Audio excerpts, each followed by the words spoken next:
અમદાવાદના સૌથી વ્યસ્ત ગણાતા એવા સુભાષ બ્રિજના મ્યુનિસિપલ કોર્પોરેશનના બ્રિજ પ્રોજેક્ટ વિભાગ દ્વારા એકાએક રિપેરિંગને લઈને બંધ કરી દેવાતા ભારે ટ્રાફિક જામની સ્થિતિ સર્જાઈ છે। મ્યુનિસિપલ કોર્પોરેશનના અધિકારીઓએ કોઈપણ જાણ કર્યા વિના અચાનક જ સાંજે પીક અવર્સના સમય દરમિયાન બ્રિજ બંધ કરી દેતા લોકોને પાછા ફરવું પડ્યું હતું, જેને કારણે નારાયણ ઘાટ અને સુભાષ બ્રિજ સર્કલ પાસે ભારે ટ્રાફિક જામની સ્થિતિ સર્જાઈ હતી, જેના કારણે ટ્રાફિક પોલીસને રોડ પર ઉતરવું પડ્યું હતું અને ટ્રાફિક મેનેજ કરવું ભારે પડી રહ્યું।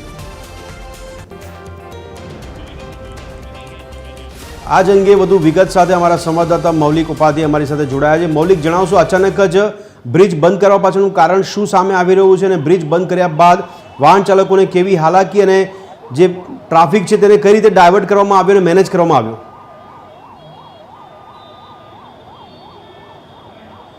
મૌલિક, બિલકુલ ભદ્રેશ, જે રીતે સુભાષ બ્રિજ છે તેનો વચ્ચેનો ભાગ છે તે બેસી ગયો હતો, જે સ્પાન આવે તે બેસી ગયા હતા અને તેના જ કારણે સાંજના સમયે આ બ્રિજ છે તે અચાનક બંધ કરવો પડ્યો હતો અને વાહનોની અવરજવર છે તે અચાનક બંધ કરવામાં આવી હતી અને તેને જ લઈને વૈકલ્પિક માર્ગો છે તેનો સહારો છે લોકોને લેવો પડ્યો હતો ને તેના કારણે આ પ્રકારની પરિસ્થિતિ છે તે અહીંયા જોવા છે તે મળી રહી છે। આ વાડજ સર્કલ ખાતેના દ્રશ્યો છે કે ચારે બાજુ ટ્રાફિક જામના દ્રશ્યો છે તે જોવા મળી રહ્યા છે। જે વાહન ચાલકો કોઈ કામથી કે પછી એસટી બસમાં મુસાફરી કરીને અમદાવાદ આવી રહ્યા છે કે એમટીએસ બસમાં જઈ રહ્યા છે, તેમને અડધો કલાકથી કલાક સુધી આ જામ છે તેમાં ફસાઈ રહેવું પડે છે। ખાસ જે એરપોર્ટ જતા લોકો છે તે પણ સુભાષ બ્રિજથી જતા હોય છે, ત્યારે આ પ્રમાણે અચાનક સાંજના સમયે જે બ્રિજ બંધ કરવામાં આવ્યો સુભાષ બ્રિજ, તેના કારણે સુભાષ બ્રિજ આસપાસના જેટલા પણ વૈકલ્પિક માર્ગો છે તે પછી વાડજ સર્કલ હોય કે પછી ઉસ્માનપુરા, તમામ જગ્યાએ અત્યારે ટ્રાફિક છે તે જોવા મળી રહ્યું છે અને કલાકો સુધી આ વાહન ચાલકો છે તે ટ્રાફિકમાં ફસાયેલા છે તે જોવા મળી રહ્યા છે। જે લોકો ઓફિસથી નિયત તેમના ઘરે જઈ રહ્યા હતા તેમને પણ આ ટ્રાફિક જામ છે તેનો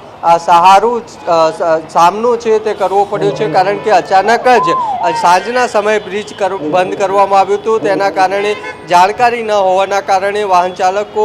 મૂંઝાયા હતા અને આ રીતે કલાકો સુધી ટ્રાફિક જામમાં ફસાયેલા છે તે જોવા મળી રહ્યા છે। જે દ્રશ્યો છે તેમાં એમટીએસ બસ હોય કે પછી એસટીની બસ કે પછી ટુ વ્હીલર કે ફોર વ્હીલર ચાલક, આ તમામ લોકો અત્યારે આ જામમાં ફસાયેલા છે તે જોવા મળી રહ્યા છે અને લાંબી આ કતાર છે તે જોવા મળી રહી છે। એટલે કોર્પોરેશને સાંજના સમયે અચાનક સુભાષ બ્રિજ છે તે બંધ કર્યો, પરંતુ તેની સાથે જ શહેરીજનો છે તેને હાલાકી ભોગવવાનો અત્યારે વારો આવે છે। જી મૌલિક, આ જે ટ્રાફિક જામ સર્જાયો છે તે હળવો કેટલા સમય બાદ થઈ શકે તેવી સંભાવના? બીજી બાબત, બ્રિજ માટે આપે જણાવ્યું કે તિરાડ પડવાની જે શક્યતા જોવા મળી છે, તો બ્રિજને ફરીથી પૂર્વવત કરવા માટે તંત્રની શું તૈયારી, કેટલા સમય બાદ પૂર્વવત થશે?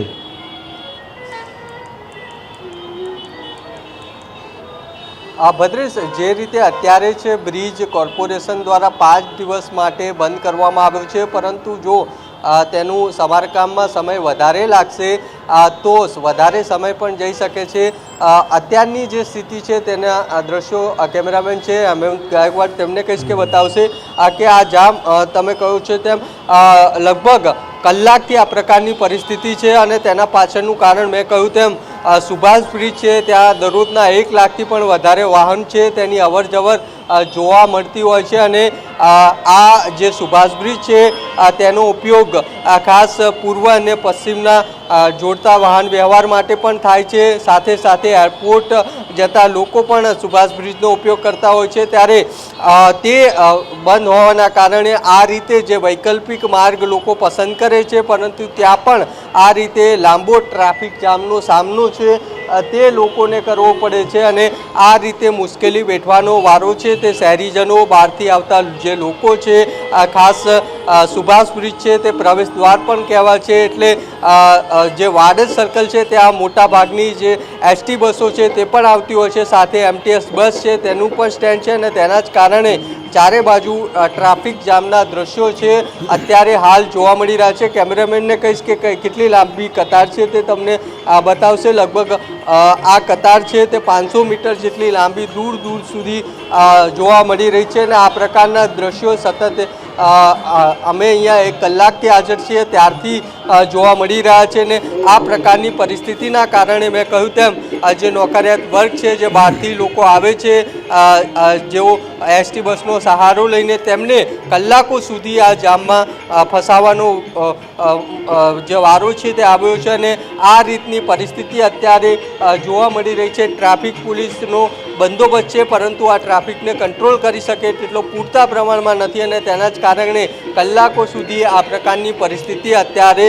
જોવા મળી રહી છે. દ્રશ્યો છે તેમાં અનેક વાહનો આપને લાંબી કતારમાં જોવા મળી રહ્યા છે. જી મૌલિક, ખૂબ ખૂબ આભાર સમગ્ર માહિતી આપવા બદલ, અમારી સાથે જોડાવા બદલ.